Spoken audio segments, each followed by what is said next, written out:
I take no pleasure in writing this script. Part of me is screaming, "Don't do it, just leave it alone."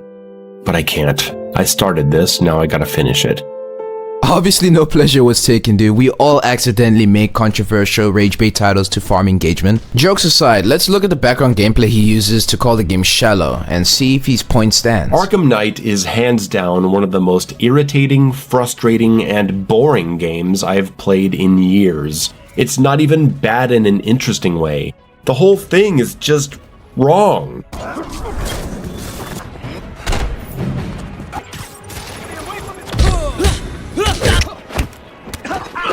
Then why did it become the blueprint for these popular games? The entire gaming industry knows that Rocksteady's free-flow system is a mechanical masterpiece. The system is not boring. Rocksteady gave you the tools to make do with what you have. If you just spam the square button and hope for the best, of course you're gonna make the game boring.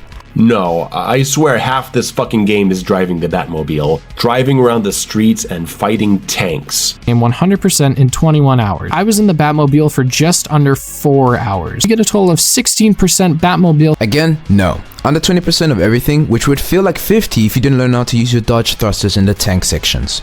Sneaking around Cobra tanks driven by morons that can't hear the Batmobile running over things behind them and then shooting them in the back.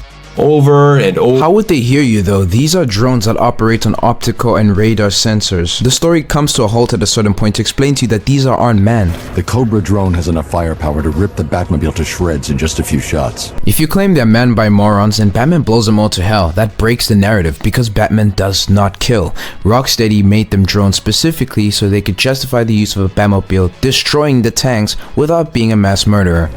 Evening the odds. Main missions, side missions, it doesn't matter. What version of Arkham Knight did you play that used the Batmobile literally in every main and side mission? There are a total of 14 most wanted side missions, and only 3.5 of them are you obligated to use the Batmobile, namely Campaign for Disarmament, Armored and Dangerous, Gotham on Fire, and half of Riddler's Revenge, with the other half being for combat and puzzles. This means that over 70% of the side content is pure on-foot gameplay. Just because you hate the game without cause doesn't mean you should falsify the facts to create one.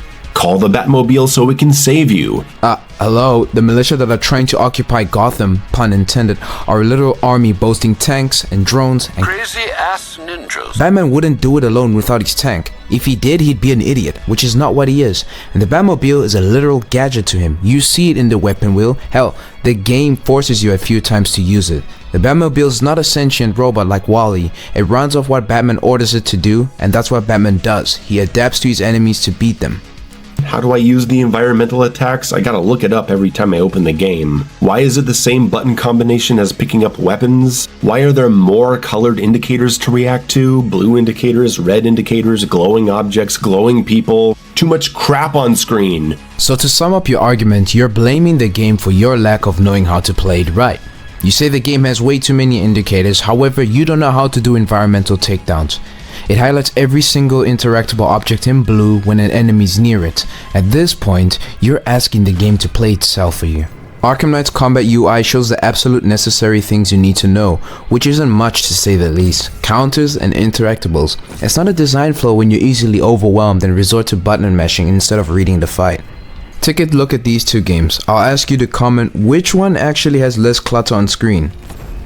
And why does the combat feel slower compared to Arkham City? Am I imagining things? The melee combat just doesn't feel as good to me. I remember when I first picked up City after Asylum and I tried to pick random fights in the street, I got my ass kicked right away and repeatedly. Objection!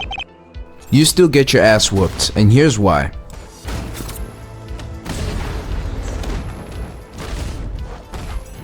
But the combat encounters themselves don't seem to really make that feel very satisfying.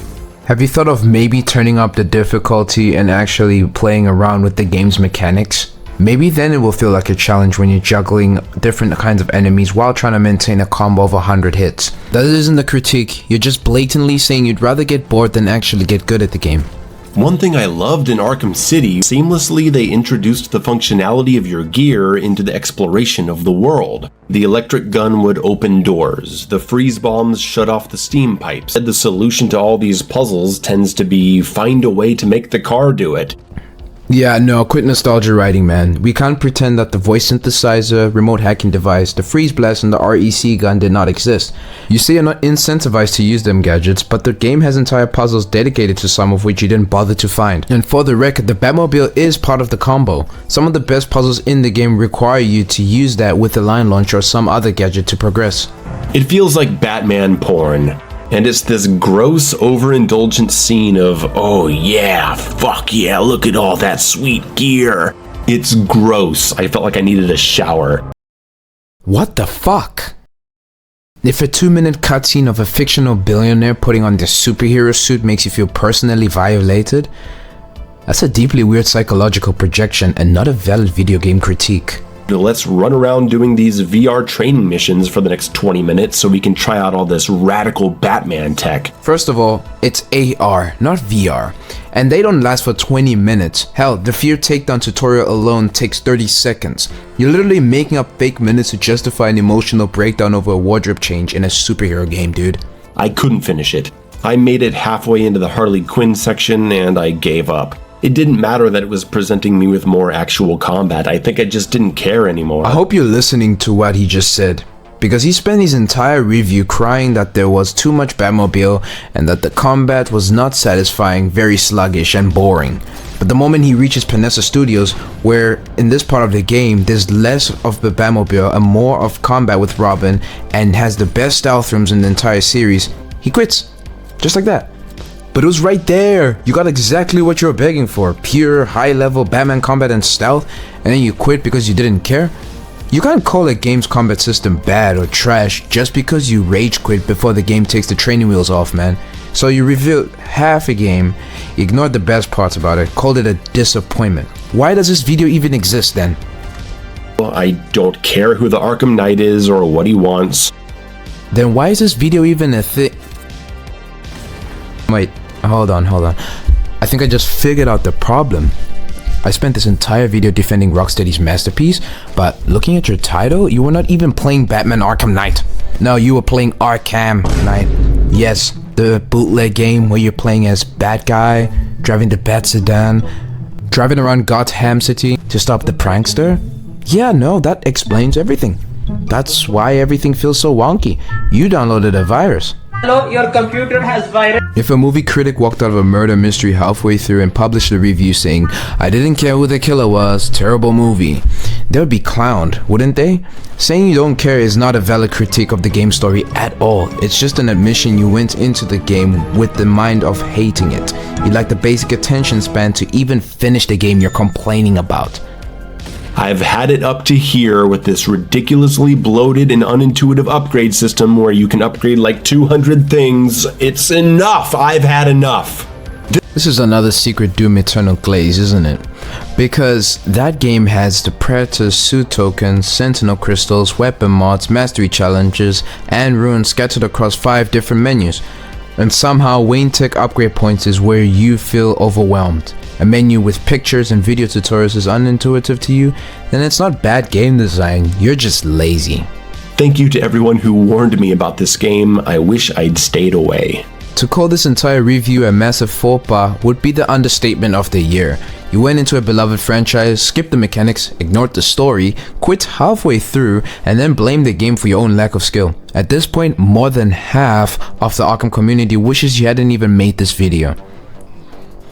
The Fear Takedown. I think it's a completely unnecessary addition that makes stealth sections way too easy. No shit, it felt easy because you literally admitted to quitting halfway through the game. You never made it to the late stage Predator rooms where you face minigun brutes that were immune to fear takedowns, or the medics that kept reviving other enemies. And don't forget the optic deflection thugs you can't track in detective mode. It's stupid that you get it for free. It's stupid that it's so easy to do. I hate it. And you also don't get it for free. You have to actually earn it by performing a traditional silent takedown, forcing you to switch between slow and fast and loud gameplay. The game introduces enemies and layouts to counter the fear takedown, making it even harder to do it. But you wouldn't know because you gave up before the game even started.